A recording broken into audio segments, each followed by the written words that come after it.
le monde de l'entertainment comme un outil de communication pour des marques. Également au point compétitif des enseignements. Bonjour, je suis Jean-Philippe Danglade, professeur de marketing à Kedge, directeur de département stratégie et du programme MSc Sport and Event Management. Kedge dispose d'un ADN fortement orienté vers les industries créatives, le divertissement, l'événementiel, les médias et le sport, au travers de nombreuses publications et des programmes de formation comme le MSc Sport and Event Management proposé sur le campus de Marseille, ou bien encore le MSc Arts and Creative Industry dispensé à Paris. L'un des enseignements illustrant ce positionnement important de l'école est le cours de marketing des loisirs. Dans ce module, il est notamment question d'aborder le monde de l'entertainment comme un outil de communication pour des marques. En effet, ces dernières, qui font face à une certaine lassitude du consommateur vis-à-vis de la publicité traditionnelle, jugée à la fois omniprésente et intrusive, optent de plus en plus pour des formes plus originales, émotionnelles et expérientielles de communication. Parmi l'ensemble de ces outils, nous étudions particulièrement le sponsoring, le placement de produits et l'endossement par les célébrités. Le sponsoring est, selon Galerie Tribou, une technique de communication qui vise à persuader les publics assistant à un événement sportif d'un lien existant entre cet événement et ou l'équipe et ou l'individu engagé dans l'événement et l'entreprise communicante, afin de faire connaître l'entreprise, ses produits et ses marques, et d'en récolter des retombées valorisantes en termes d'image.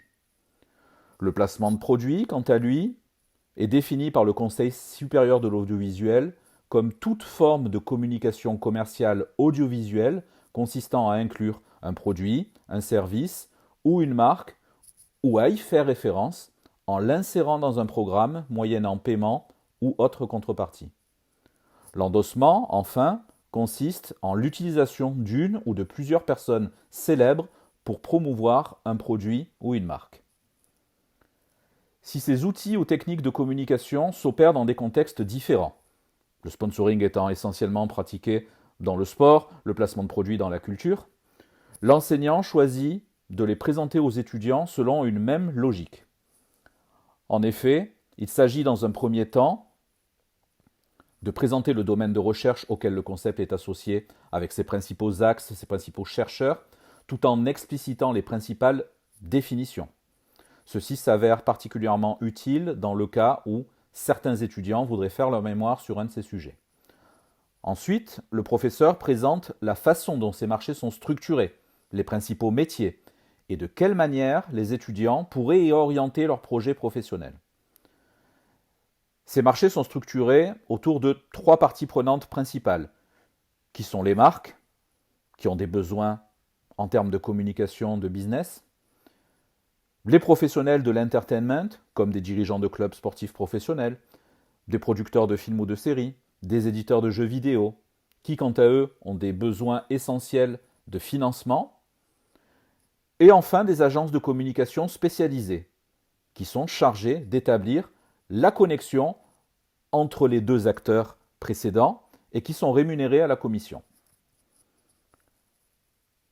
Les situations spécifiques au marché permettent aussi de comprendre les montants de certaines négociations, pouvant atteindre des sommes colossales. Un placement de produit Heineken dans Skyfall à 45 millions de dollars, un sponsoring maillot Rakuten à 50 millions d'euros pour le FC Barcelone, un contrat d'endossement Federer-Uniqlo estimé à 300 millions d'euros sur une durée de 10 ans. Le professeur explique chaque situation en mettant en perspective des enjeux de business, d'internationalisation des marques, de valeurs subjectives et objectives de chaque support, de rareté et bien d'autres critères encore autour d'un des leitmotifs principaux du cours. Ce qui importe, ce n'est pas forcément ce que ça coûte, mais bien ce que ça rapporte ou ce que ça peut rapporter. Il est également pertinent de faire intervenir des professionnels en activité au sein de ces cours, qui sont souvent d'ailleurs des alumni de l'école, afin d'illustrer le cours autour de cas concrets. Par la suite, il s'avère essentiel d'insister sur les grands objectifs marketing, de communication ou de business pouvant être poursuivis par le sponsoring, le placement de produits ou l'endossement. Certaines marques y ont bâti leur notoriété, comme la marque de friandises Reese's Pieces, en finançant un placement de produit resté célèbre, et d'ailleurs pour la petite histoire, refusé par son concurrent Mars, dans le film E.T. de Steven Spielberg. D'autres vont rechercher davantage des progressions en termes d'image, comme par exemple les sponsors de Roland-Garros, BNP Paribas, Rolex ou encore Perrier, désireux de s'associer à l'un des événements les plus prestigieux du monde. Le positionnement de l'entreprise peut également être renforcé par ce type d'opération, comme l'illustrent très bien les cas d'endossement de Nespresso par l'acteur George Clooney ou celui de Pepsi par Michael Jackson, qui incarnait un nouveau positionnement intitulé The Choice of the New Generation de la marque dans les années 80.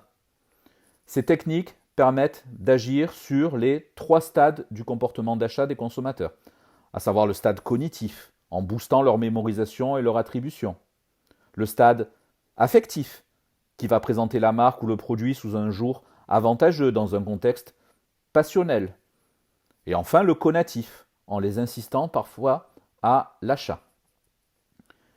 Mais si elles présentent des avantages importants, ces opérations de communication ne sont pas pour autant exemptes de risques.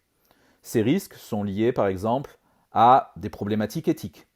Le professeur expose notamment le cas particulier de l'embouche marketing dans l'univers du sport, à savoir cette technique de communication qui permet à une marque de s'associer à un événement sans en payer les droits officiels, avec pour conséquence directe de tromper les organisateurs, de tromper les consommateurs, tout en spoilant les partenariats officiels de leurs concurrents.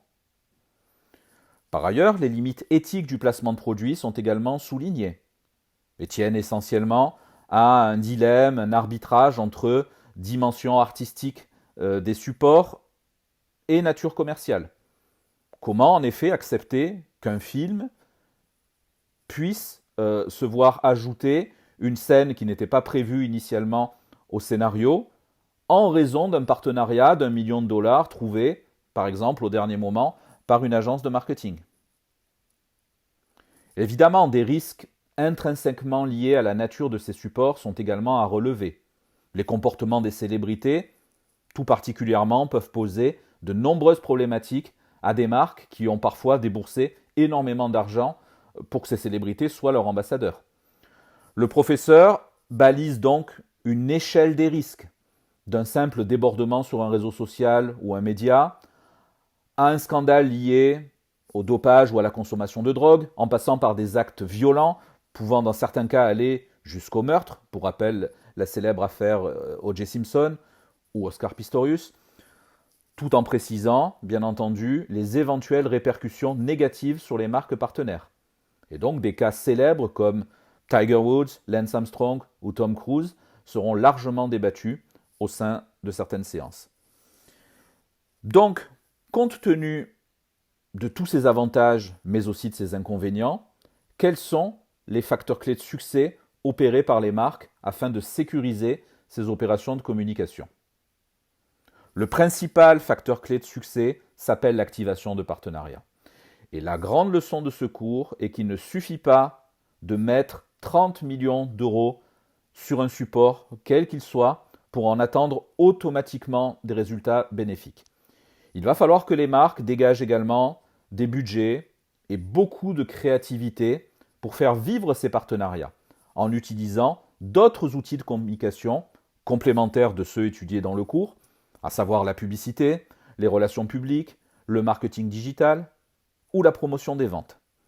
Tout va concourir à valoriser ces opérations, à maximiser leurs chances de réussite par en effet l'activation de canaux et de médias différents, intéressant des cibles variées et complémentaires.